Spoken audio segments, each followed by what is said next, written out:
Hello guys, welcome back to my channel. पिछली video में हमने पार्ट 1 कवर किया था। इस वीडियो में हम पार्ट 2 कवर करेंगे। तो चलिए शुरू करते हैं। छोटी लड़की जो थी बहुत ज़्यादा रो रही थी एक्सप्लेन करने के लिए अपनी बात को। वो छोटी लड़की जो थी वो एक अंधेरी रूम में बैठी हुई थी जिससे इवनिंग लाइट में एक सैड सा लिटिल पैटर्न बन रहा था फ्लोर पे। फिर उसके पिता उस कमरे में आए और उनके हाथ में एक रूलर था। तो केजिया के पिता ने कहा कि मैं तुम्हें इसके लिए मारने वाला हूँ। छोटी लड़की चिल्लाई नहीं नहीं और बेड क्लॉथ्स के अंदर छुपने लग गई। और फिर केजिया के पिता ने सारे के सारे जो बेड क्लॉथ्स के अंदर जिसके अंदर मतलब छुप रही थी उन सबको साइड में रख दिया और उन्होंने ऑर्डर दिया केजिया को, सिट आप बैठ जाओ और अपने हाथ बाहर निकालो। तुम्हें एक बार सिखाया जाना चाहिए कि जो चीज़ तुमसे नहीं बिलोंग नहीं करती है तुम्हें उसे नहीं छूना चाहिए। फिर छोटी लड़की कहती है कि वो तुम्हारे पिताजी वो आपके बर्थडे के लिए था। फिर छोटी लड़की के छोटे पिंक पाल्म्स पर रूलर आकर गिरता है। 2-3 घंटों बाद जो उसकी दादी होती है वो उसे एक शाल में लपेट कर रॉकिंग चेयर पर उसे रॉक कराने लगती है, मतलब झुलाने लगती है। और छोटी लड़की जो होती है वो अपनी दादी की सॉफ्ट बॉडी पर मतलब चिपक जाती है। फिर छोटी लड़की सिसक सिसक के बोलती है कि भगवान ने पिता को क्यों बनाया है।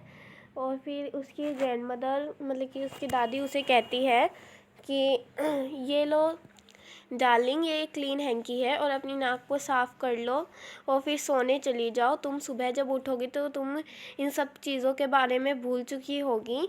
मैंने तुम्हारे पिता को बहुत समझाने की कोशिश की पर तुम्हारे पिता जो थे बहुत ज़्यादा अपसेट थे।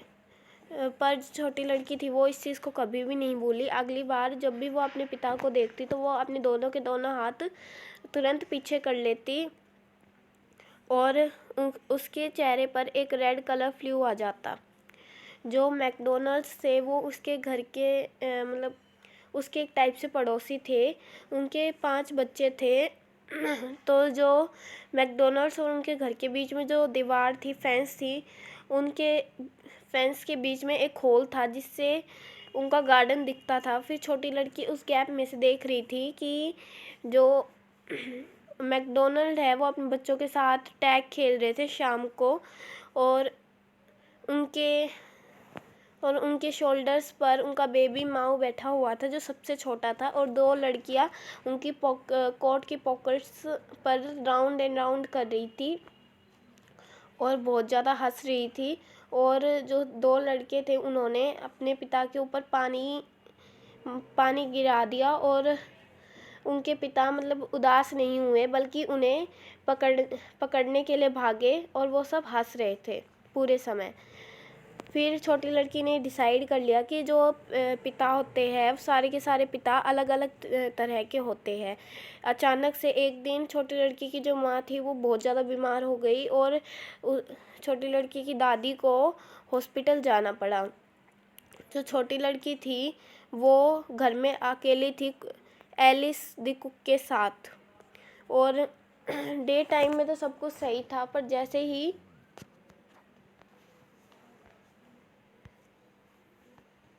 रात हुई वैसे ही एलिस जो है छोटी लड़की को बेड पर सुला देती है। और छोटी लड़की फिर एलिस से पूछती है मैं क्या करूँगी अगर मुझे रात को नाइटमेयर आया, मतलब डरावना सपना आया। और जब मुझे डरावने सपने आते हैं तो जो दादी है वो मुझे अपने पास ले लेती है और अपने बेड पर सुला लेती है। मैं अंधेरे में नहीं रह सकती, ये सब जो है बहुत ज़्यादा विस्परी हो जाता है, मतलब डरावना हो जाता है।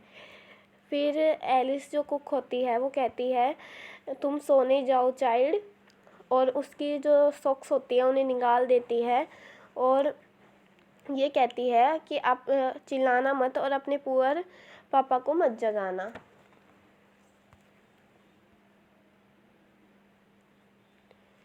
But the same old nightmare came, पर वही दोबारा छोटी बच्ची के वही दोबारा नाइटमेयर आता है। वो बचर उसके पास एक नाइफ होता है, एक चाकू होता है और एक रस्सी होती है। बचर वो होते हैं जो जानवरों को काटते हैं ना, वो होते हैं बचर। तो उस छोटी लड़की के सपने में वो बचर आता है और उसके हाथ में एक नाइफ होता है और एक रोप होती है। वो छोटी लड़की के पास और पास आने लगता है और अपनी वो भयानक सी स्माइल देता है। और वो छोटी लड़की जो है वो सपने में हिल भी नहीं पा रही थी और मतलब खड़ी भी नहीं हो पा रही थी। वो चिल्लाने लग गई, दादी दादी, और फिर वो कांपते हुए उठ गई। तब उसने देखा कि उसके जो पिता थे वो उसके बेड के साइड में खड़े थे और उनके हाथ में कैंडल थी। तो उसके पिता छोटी लड़की से पूछते हैं कि क्या हो गया। फिर छोटी लड़की घबराते हुए कहती है, वो बच्चर, वो नाइफ, मुझे दादी चाहिए। फिर जो उसके पिता होते हैं छोटी लड़की के, वो कैंडल को बुझा देते हैं और नीचे बैठकर छोटी लड़की को अपने हाथों में पकड़कर, मतलब अपनी आर्म्स में पकड़कर उसे वे अपने बिग बेडरूम में ले जाते हैं। A newspaper was on the bed. जो न्यूज़पेपर था वो बेड पर रखा हुआ था। वो न्यूज़पेपर को हटा देते हैं और फिर सावधानी से छोटी लड़की को वहाँ पे लेटा देते हैं। ही ले डाउन बिसाइड हर, और छोटी लड़की के साइड में ही वो लेट जाते हैं। वो पूरी तरह से सोए नहीं हुए होते हैं। छोटी लड़की जो थी, अब भी उसके सपने में वो बुचर की स्माइल आ रही थी। Seemed she crept close to him, और फिर वो धीरे धीरे अपनी डैड के और पास होती गई। स्नगल्ड हर हेड अंडर हिज आर्म, और अपना जो सिर था उसके, मतलब अपनी डैड के सिर, मतलब हाथ के अंदर उसने घुसाने की कोशिश की और उसने अपनी डैड की शर्ट को बहुत टाइटली पकड़ लिया। अंधेरा, then the dark did not matter, she lay still, और फिर उसके लिए अंधेरा कोई मायने नहीं रखता था और वो सीधे के सीधे लेट गई। फिर उसके जो पिता है वो कहते हैं कि अपने जो पैर है वो मेरे पैर के अगेंस्ट रब करो और फिर तुम्हारे जो पैर है होंगे वो गर्म हो जाएंगे। Tired out he slept before the little girl. जो उसके पिता थे, केजिया के पिता थे, वो बहुत ज़्यादा थक गए थे और वो केजिया से पहले ही सो गए। तब केजिया के मन में एक बहुत ही ज़्यादा फ़नी सी चीज़ आती है। Poor father not so big after all and with no one to look after him. फिर वो सोचती है कि बेचारे पापा इतने भी बड़े नहीं हैं और उनका देखभाल करने के लिए कोई है भी नहीं। He was harder than grand mother. वो बहुत ज़्यादा कठोर थे ग्रैंड मदर से, मतलब दादी से। मतलब दादी की जो बॉडी थी, केजिया की दादी की जो बॉडी थी वो बहुत ज़्यादा सॉफ्ट टाइप में थी, पर उसकी जो डैड की बॉडी थी वो बहुत ज़्यादा कठोर थी। But it was a nice hardness, पर वो एक अच्छी कठोरता थी। And every day he had to work and was too tired to be mister McDonalds. उन्हें पूरे, मतलब केजिया के जो पिता थे उन्हें पूरे दिन काम करना पड़ता था और वो मिस्टर मैकडोनल्ड की तरह नहीं बन सकते थे क्योंकि उन्हें पूरे दिन काम करना पड़ता था। She had tone up all his beautiful writing. उसने केजिया ने अपने पिता की पूरी जो सुंदर लिखावट थी उसे फाड़ दिया था। She stirred suddenly and sighed. वो मतलब कि अचानक से हिली और फिर साइड मतलब एक लंबी सांस ली।